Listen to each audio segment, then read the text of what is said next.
Dragon, suit drying is complete.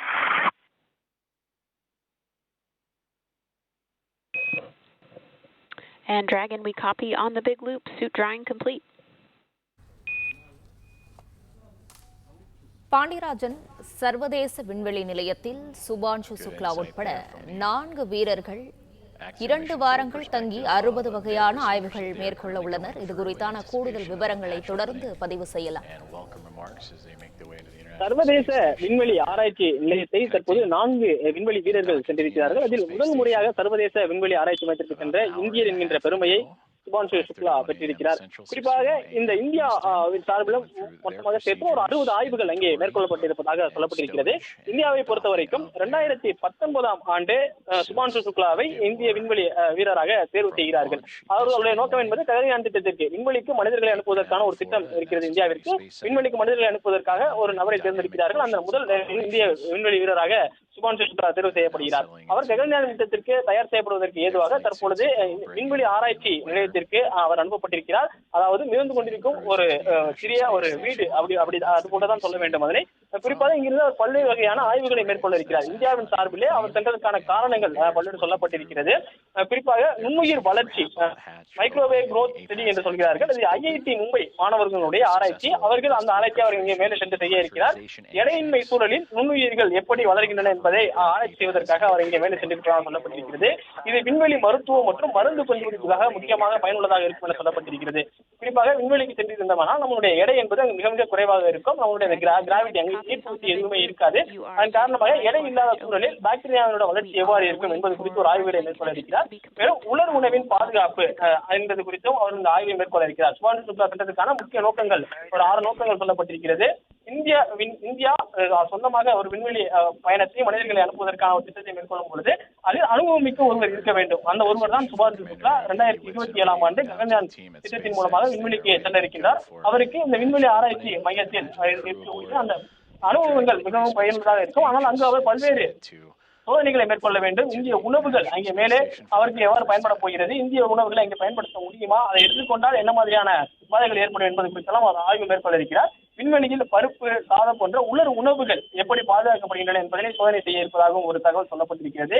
இந்திய உணவுகளை எதிர்கால விண்வெளி உணவாக ஒரு ஆக்குவதற்கு வாய்ப்புகள் இருக்கிறதா, அதற்கான முயற்சிகள் மேற்கொள்வதற்கான ஒரு ஆய்வுகளையும் அவர் அங்கே மேற்கொள்ள இருக்கிறார். மேலும் விதைகளினுடைய வளர்ச்சி டிபிஎஸ் ஸ்கூல்ஸ், அதாவது சென்னையில் இருக்கக்கூடிய டிபிஎஸ் ஸ்கூல்ஸ் மாணவர்கள் மூலமாக உருவாக்கப்பட்ட எடையின்மை சூழலில் முளைகட்டும் விதைகள், அதாவது மில்லட், பருப்பு, இது மாதிரியான பொருட்கள் அங்கே எவ்வாறு வளர்கின்றன, விண்வெளியில் விவசாயம் தொடர்பான ஒரு முயற்சியாகவும் இந்த சர்வதேச விண்வெளி ஆராய்ச்சி நிலையத்தில் அந்த ஆராய்ச்சியையும் சுபான்ஷு சுக்லா மற்றும் அவருடன் இணைந்திருக்கக்கூடிய 3 விண்வெளி வீரர்களை மேற்கொள்ள இருக்கிறார்கள்.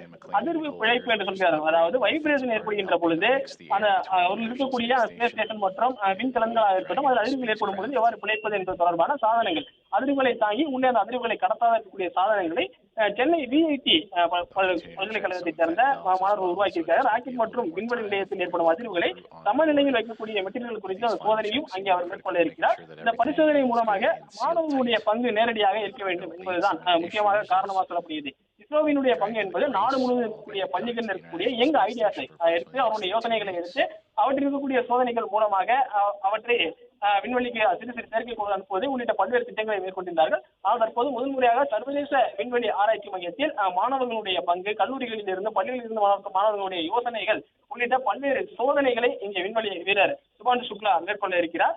இந்த ஆக்சிஜன் போர் திட்டத்தை பொறுத்த வரைக்கும் இது வணிக நோக்கத்திற்கான ஒரு விண்வெளி பயன்பாட்டிற்காக அனுப்பப்பட்டதாக சொல்லப்பட்டிருக்கிறது. குறிப்பாக வணிக நோக்கமாக விண்வெளிக்கு சுற்றுலா செல்வது போன்ற ஒரு சூழலை உருவாக்குவதற்காக தனியார் பங்களிப்பை மேம்படுத்தும் நோக்கமாக தான் ஸ்பேஸ் எக்ஸ், ஆக்சிஜன் போன்ற விண்வெளி ஆராய்ச்சி நிறுவனங்கள் ஈடுபட்டு வருகின்றன. அதனுடன் இணைந்து இந்தியாவுடைய இஸ்ரோ, அமெரிக்காவுடைய நாசா உள்ளிட்ட நிறுவனங்களும் இணைந்து சர்வதேச விண்வெளி போக்குவரத்தை மேம்படுத்துவது, மேலும் சர்வதேச அளவிலான விண்வெளி சுற்றுலாவை மேம்படுத்துவது, அங்கு இருக்கக்கூடிய உணவு வகைகள், எந்த மாதிரியான உணவுகள் அங்கே இருக்க முடியும், அங்கு இருக்கக்கூடிய சூழல் என்ன, எந்த மாதிரியான உணவுகள் அங்கே பயன்படுத்த முடியும், அங்கு அதிர்வுகள் ஏற்பட்டால் அதில் தாங்கக்கூடிய சூழல் எவ்வாறு இருக்கும், இது போன்ற பல்வேறு வகையான ஆராய்ச்சிகளை மேற்கொள்வதற்காகத்தான் தற்போது அவர்கள் விண்வெளிக்கு சென்றிருக்கிறார்கள். கிட்டத்தட்ட 14 நாட்கள் அவர்கள் விண்வெளியில் தங்குவதற்கான முடிவு செய்யப்பட்டிருக்கிறது. இன்று முதல் நாள் அவர்கள் 28 மணி நேர பயணத்திற்கு பிறகாக அந்த டாக்கிங் என்று சொல்லக்கூடிய விண்கலன் இணையக்கூடிய அந்த பணி நிறைவேற்று அவர்கள் அந்த சர்வதேச விண்வெளி ஆராய்ச்சி மையத்திற்கு செல்கிறார்கள். இன்னும் 14 நாட்களுக்குள் அவர்கள் அங்கு இருக்கக்கூடிய அந்த ஆய்வுகளை எல்லாம் மேற்கொண்டு மீண்டும் அவர்கள் புதிய திரும்புவார்கள் என சொல்லப்பட்டிருக்கிறது.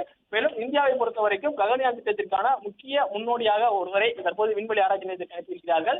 சுபான்சு சுக்லா மீண்டும் பூமி திரும்பியவுடன் இஸ்ரோ அவருக்கு வேறு பலகட்ட பயிற்சிகளை கொடுக்கும். அதன் பிறகாக 2027 ககன்யான் திட்டத்தில் ஒரு முதன்மையான நபராக சுபான்சு சுக்லா தலைமையிலான ஒரு குழு விண்வெளிக்கு செல்லும் என்கின்ற ஒரு தகவலையும் இஸ்ரோ காத்துக் கொண்டிருக்கிறது. தற்பொழுது இந்தியாவில் இருந்து முதல் மனிதராக ஸ்பேஸ் ஸ்டேஷன் பெருமையை சுபான்சு சுக்லா பெற்றிருக்கிறார். பிளே ஸ்டோர் மற்றும் ஆப் ஸ்டோரில் இருந்து பாலிமர் செயலியை QR கோடு மூலம் பதிவிறக்கம் செய்யுங்கள். செய்திகளை உடனுக்குடன் பெறுங்கள்.